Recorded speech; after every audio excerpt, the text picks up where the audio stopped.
is Meir. I'm going to Canada today to lecture in Quebec City about my work. And by the way, I hope that many Canadians are going to join us. You can come even from Montreal or Toronto, from anywhere which is closer than San Francisco.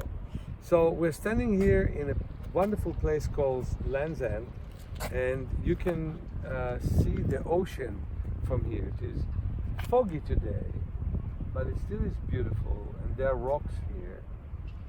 And what I'm doing is I'm putting my glasses with obstruction, and my good friend Sue is putting her patch, and we both are allowing our weaker eye to look at the distance.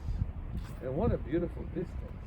The weaker eye is much more encouraged. We can really see so many things. At this point, the fog doesn't allow us to see everything, like the other side of the bay, but we can see rocks, we can see the beauty of the area.